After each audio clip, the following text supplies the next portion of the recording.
Le but de ce travail, c'était d'essayer d'évaluer le résultat du remplissage ou non par une greffe osseuse ou autre chose dans les osteotomies d'ouverture tibiale fixées avec une plaque verrouillée. Le but est donc d'évaluer l'influence du remplissage sur la consolidation osseuse, la précision de la correction initiale, péropératoire, et la stabilité de cette correction en fonction du temps. Notez d'emblée l'influence qu'a la fixation de qualité, les orateurs précédents l'ont déjà redit. Nous n'étudions que des plaques verrouillées. Notre technique, c'est une technique d'osteotomie sus-tuberositaire exclusivement. Nous l'avons remplie avec soit une allogreffe de type Phoenix, du laboratoire TBF, c'est une allogreffe qui est dévitalisée, qui est inactivée sur le plan viral et qui est séchée. Ou alors un coin synthétique, un phosphate tricalcique de la marque Otis, et très rarement nous n'avons pas rempli. Notez que nous avons toujours décidé de prendre un coin 1 degré supérieur à notre cible de correction. Il était fixé avec une plaque verrouillée, TBX, TB fixe ou surfixe le plus souvent. Et la rééducation était immédiate. Nous avons fait un appui partiel et une attelle pendant 1 mois. Nous avons ainsi pu récolter 963 patients, qui est une population assez classique d'osteotomie pour nous. Un âge de 52 ans, un homme, une ostéoarthrite uniquement médiale, avec 25% de cas où c'était soit une laxité, soit une mastectomie, d'où des stades 1 pour nous, alors que pour nous l'indication elle est plutôt sur des stades 3, voire 4. L'HK préopératoire est de 173 degrés. Le remplissage a été fait essentiellement par une allogreffe, un petit peu moins par un coin synthétique. La répétition des plaques est un petit peu plus homogène. Premier résultat, l'abcès d'arthrose, qui est défini comme la non-consolidation après 6 mois après l'ostéotomie. Nous avons retrouvé 35 patients, soit un taux de 3,63%. Il n'y a aucune influence du remplissage dans notre série. Même si les corrections étaient importantes, supérieures à 10, 12 ou 14 degrés, on a peut-être une petite tendance en faveur de l'allogreffe, mais elle n'est pas démontrée statistiquement. La fracture de la charnière externe est bien sûr un facteur très péjoratif.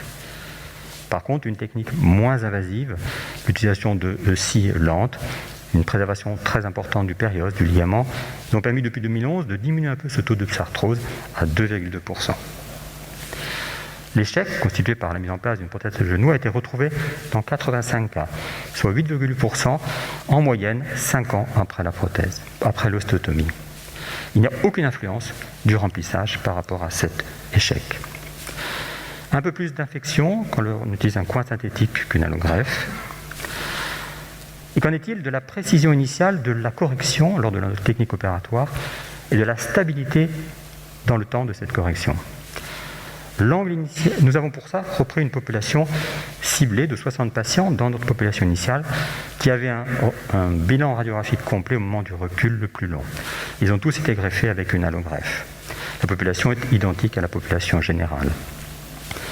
L'angle visé était de 182 degrés. Depuis en effet longtemps, nous prenons cette cible-là entre 181 et 183 degrés. L'angle mesuré immédiatement en post-opératoire est de 181,1 degrés. La moyenne des écarts est de 0,88 degrés. Donc 87% des patients uniquement sont dans la cible que nous étions fixés. Et 12 mois plus tard, nous avons déjà une perte de correction de 0,70 degrés. Et au recul de 26 mois, une perte de correction supplémentaire de 0,27 degrés. Nous n'avons plus que 71% des patients qui sont vraiment dans la cible que nous avions fixée au départ. Donc une précision lors de l'intervention chirurgicale avec une perte de 0,88 degrés, une stabilité dans le temps avec une perte à 2 ans de recul de presque 1 degré. Mais malgré ça, nous avons validé cette technique d'allogreffe plus fixation par plaque, tout en changeant notre cible, que nous augmentons systématiquement d'1 degré en péropératoire.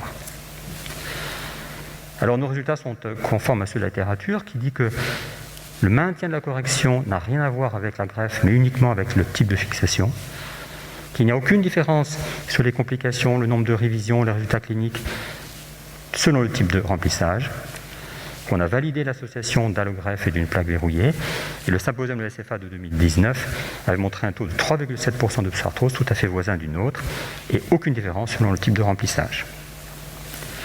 Cette belle étude que nous a montré tout à l'heure Elvire, sur une méta-analyse de Hahn, a montré des résultats totalement similaires sur la consolidation osseuse et sur le maintien de la correction, quel que soit le type de remplissage. des taux de pseudarthrose qui sont assez faibles. En tout cas, nous nous situons plutôt dans la fourchette haute de ces taux de pseudarthrose. En conclusion, nous n'avons trouvé aucune différence entre l'allogreffe et le coin synthétique. La littérature va plus loin puisqu'elle ne montre aucune différence sur les 4 types de remplissage possibles, que ce soit sur la pseudarthrose ou sur les pertes de correction. Et toutes les études disent que la plaque verrouillée, c'est le gold standard. Alors comment essayer de faire un choix ? Nous reportons un peu sur les considérations techniques.